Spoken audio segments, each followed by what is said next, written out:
వీక్షకులందరికీ నమస్కారం. అందరికీ నూతన ఆంగ్ల సంవత్సర శుభాకాంక్షలు. 2025వ సంవత్సరం జనవరి మాసంలో ఏ విధమైనటువంటి గ్రహగతులు ఉన్నాయి, తద్వారా 12 రాశులపై ఇవి ఏ విధమైనటువంటి ప్రభావాన్ని చూపిస్తాయి అనేటువంటి విషయాన్ని పరిశీలన చేద్దాం. ముఖ్యంగా ఈ మాసంలో ఉన్నటువంటి గ్రహగతులను గమనిస్తే, ఈ మాసంలో గురుడు వక్రించి వృషభ రాశి యందు సంచారం చేస్తూ ఉన్నారు.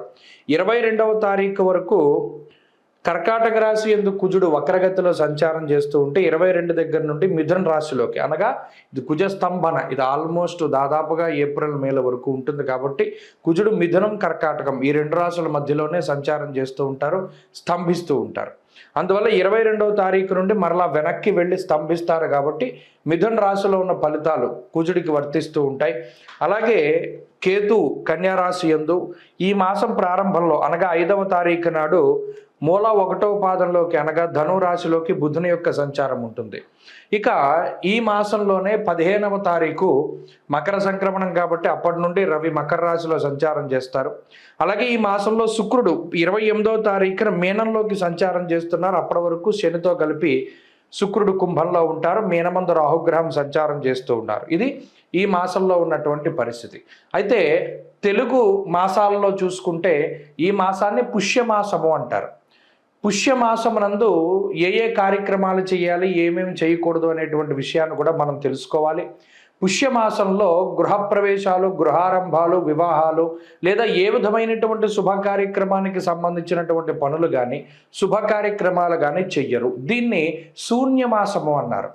మరీ ముఖ్యంగా ద్విస్వభావ రాశిలోకి రవి ప్రవేశించిన తర్వాత, అనగా 16వ తారీఖు డిసెంబర్ దగ్గర నుండి ధను రాశిలోకి రవి ప్రవేశం చేసిన తర్వాత డిసెంబర్ 16 నుండే ఒరిజినల్గా గృహారంభాలు కానీ గృహప్రవేశాలు కానీ చేయకూడదు. కానీ పాపం తెలియక చాలామంది వాటిని ఆచరిస్తూ ఉన్నారు. అలాగే గోదావరి జిల్లాలో నెలగంట పట్టిన తర్వాత, అంటే సంక్రాంతి నెల పట్టిన తర్వాత శుభ కార్యక్రమాలు ఏవి చేయరు. మరలా అంతర్వేది రథోత్సవం కానీ అంతర్వేది ఏకాదశి కానీ తర్వాత వరకు కూడా చేయరు. అయితే ఈ మధ్యకాలంలో కొంతమంది మాఘమాసంలో చేసుకుంటూ ఉన్నారు వివాహాది శుభ కార్యక్రమాలు. దానికి కూడా ఏ విధమైన దోషం లేదు. కానీ దీన్ని శూన్యమాసము అంటారు. దాదాపుగా జనవరి నెలంతా కూడా పుష్యమాసమే ఉంటుంది. కాబట్టి ఈ పుష్యమాసమున శంకుస్థాపనలు చేయకూడదు.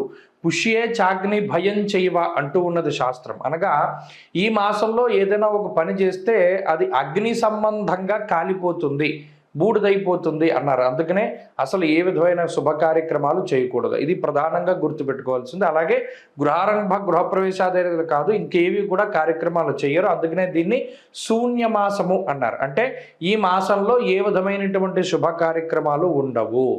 అలాగే ఈ జనవరి నెలలోనే మకర సంక్రమణం జరుగుతుంది. కాబట్టి ఈ జనవరి నెల 15వ తారీఖు నాడు సంక్రమణం రోజున పితృదేవతల్ని స్మరించి వారి పేర్ల మీద స్వయంపాక దానాదులు అవి చేస్తూ ఉంటారు.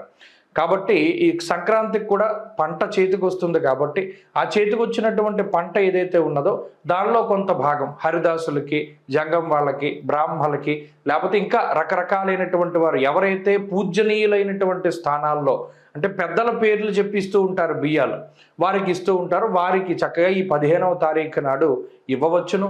అంతేకాకుండా ఈ మాసంలో ఈ గ్రహస్థితిని బట్టి ద్వాదశ రాశుల ఫలితాలు కూడా మనం ఇప్పుడు చెప్పుకుందాం. మీనరాశి వారికి ఈ 2025 జనవరిలో ఏ గ్రహాలు అనుకూలం అనేటువంటి విషయాన్ని పరిశీలన చేస్తే, ఇక్కడ గురువు వక్రించి ఆయన 2వ స్థాన ఫలితాన్ని ఇస్తున్నారు. ఆయన అనుకూలించేటువంటి గ్రహంగా చెప్పవచ్చు ఈ రాశి వారికి.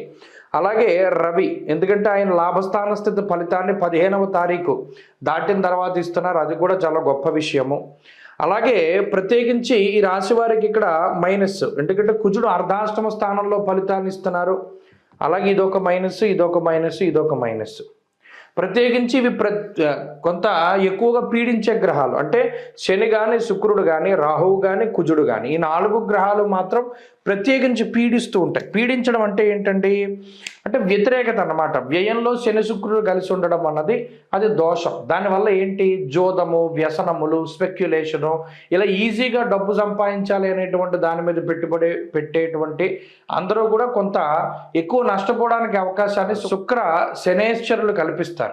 మానహానిర్ మనక్లేశం కృష్యర్ భోజన పల్పస. నిజానికి తిండి గురించి కానీ, బట్ట గురించి కానీ, లేదా మీ గురించి కాకుండా ఏదో దానికోసం డబ్బుని ఖర్చు పెట్టి కోల్పోయేటువంటి అవసరాన్ని, అవకాశాలని ఈ శని శుక్రులు ఇద్దరు కూడా ఇస్తారు. అంటే వ్యసనాలకి ప్రత్యేకించి చెప్పుకుంటూ వస్తే ఇక 22వ తారీఖు నుండి అర్ధాష్టమ కుజుడు భాగ్యహానిర్భయం క్రూరం బంధువైరం ధనక్షయం, బంధువులతోటి, మిత్రులతోటి లేదా కుటుంబ సభ్యులతోటి, తోబుట్టువులతోటి సఖ్యతను పాడు చేస్తారు కుజుడు కానీ లేదా జన్మ రాహువు కానీ. ధారాపుత్ర విరోధస్య అంటూ ఉన్నది శాస్త్రం. అంటే ఈ గ్రహగతులు ఏంటంటే ఇంత ప్రతికూలంగా ఉండడం వల్ల అంటే ప్రత్యేకించి ఒక పాజిటివిటీ ఉండదు. ఎంత మనం చొరవ చేసుకుని ముందుకు వెళ్ళినా కూడా ఇతరుల యొక్క సపోర్ట్ దొరకదు. మరి ఆ తరుణంలో ఈ మాసంలో ప్రధానంగా రవి బలం కానీ లేదా గురు బలం కానీ ఈ రెండు గ్రహాల తాలూకు బలాలే ఉన్నప్పుడు, రవి దిగ్బలయుక్తుడై బలంగా ఉన్నప్పుడు కూడా కొంత సరే ఆత్మవిశ్వాసాన్ని ఇస్తారు. ఆత్మశత్రుత్సాహ వనపర్వతాది పితృకారకుడు కాబట్టి కొంత ఆత్మవిశ్వాసానికి ఆయన కారణమవుతారు. ఎన్ని క్లిష్టమైన పరిస్థితులున్నా వాటిని ఎదుర్కోగలిగేటువంటి శక్తిని ఇస్తారు. ప్రధానంగా ఇంకొకటి ఏంటంటే ఎన్ని ఇబ్బందులు వచ్చినా ఉద్యోగాన్ని పోగొట్టకుండా ఉద్యోగం నిలబడేటువంటి విధంగా రవి ఫలితాన్ని ఇస్తారు. ఇది ఒక మంచి విషయంగా చెప్పచ్చు. ఆర్థిక సంబంధమైనటువంటి ఇబ్బందులు రావు, కానీ సంపాదించిన డబ్బు ఎక్కువగా ఖర్చు అయిపోతూ ఉంటుంది. ఇది ప్రధానమైనటువంటి విషయం. ఇది ఒకటి. ఇక రెండవది ఏంటి అంటే ఇందాక చెప్పుకున్నట్టు వ్యసనాల రూపేణా ధనాన్ని కోల్పోతారు కాబట్టి వచ్చిన డబ్బును ఎక్కడా కూడా పెట్టకండి, జాగ్రత్తగా వినియోగించుకోండి. రెండు, గురుబలం ఉన్నంతసేపు దైవానుగ్రహం ఉంటుంది కాబట్టి మరీ అంతగా ఎక్కడికి కూరుకుపోకుండా గురుడు ఎప్పుడూ కూడా కాపాడుతూ ఉంటారు. మీ మాట మిమ్మల్ని రక్షిస్తూ ఉంటుంది, మీ కుటుంబం కూడా మిమ్మల్ని తెలియకుండా రక్షిస్తూ ఉంటారు. అది కూడా మీకు ఈ నెలలో తెలుస్తూ ఉంటుంది. వృత్తి ఉద్యోగాలు బాగున్నాయి, వాటిలో ఎదుగుదల ఉన్నది. అయితే గ్రహగతులు ప్రతికూలంగా ఉన్నప్పుడు కావాలని స్వయంకృతాపరాధాలు చేయకూడదు. చేస్తున్న ఉద్యోగం మానేయకూడదు, చేస్తున్న వ్యాపారాన్ని వదిలిపెట్టకూడదు, ఎవరో ఏదో చెప్పారని కొత్త దాంట్లో పెట్టుబడులు పెట్టకూడదు. ఇవన్నీ చాలా జాగ్రత్తగా చూసుకుంటూ ఈ నెలలో ముందుకు వెళితే మంచి ఫలితాలు వస్తాయి. ప్రత్యేకించి ఏది అనారోగ్య సమస్యలు కనబడడం లేదు. ఆరోగ్యపరంగా కూడా కొన్ని పరిస్థితులు సాధారణంగానే ఉన్నాయి కాబట్టి ఈ నెలంతా కూడా దైవ దర్శనాలు చేసుకుంటూ ఏదైనా మీకు ఇష్టమైనటువంటి దేవత కానీ, మీ కులదేవత కానీ, గ్రామదేవత కానీ, ఇలా ఎవరైనా సరే ఇష్టదేవతారాధన చేసుకుంటూ వెళ్ళడం, లేదు అంటే సుబ్రహ్మణ్యారాధన ఎక్కువగా చేయడం, తత్ఫలితంగా మంచి ఫలితాలు సంప్రాప్తమవుతాయి. రాహు అనుకూలత కోసం ఆదివారం నాడు మినపప్పుతో చేసిన పదార్థాన్ని దానం చేయండి, మంచి ఫలితాలు సంప్రాప్తమవుతాయి. స్వస్తి.